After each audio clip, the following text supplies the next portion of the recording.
News this evening on a player that you didn't necessarily play against, but definitely played with. One of the all-time great finishers, Cristiano Ronaldo, has gone to Saudi Arabia side Al Nassr until 2025. What are your thoughts on the move for him? What does it tell us about where he is? I mean, in Saudi Arabia, presumably, but in terms of in terms of what stage of his career?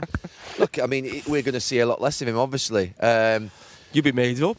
That one, It tells us a couple of things. I mean, one, that how serious Saudi Arabia are about football. They're not going away. They're going to obviously go for the World Cup. They've invested £350 million in one player.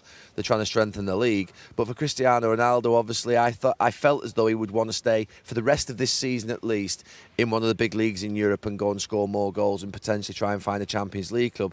So it tells me that obviously the offers are absolutely staggering, and maybe the club just didn't come in for him that he wanted in Europe, and he felt as though that was his option to go for now. And look, I think an element of sadness for me in the sense that we're probably seeing the last of Cristiano Ronaldo playing at the top level, which is something that I think we could have continued to see at Old Trafford had it all been handled differently by both parties maybe throughout the season. But that had to come to an end. That had to close before the World Cup. So I think it's inevitability. It's been coming for the last couple of weeks, and it looks now like obviously Cristiano's going to see his career out over in Saudi.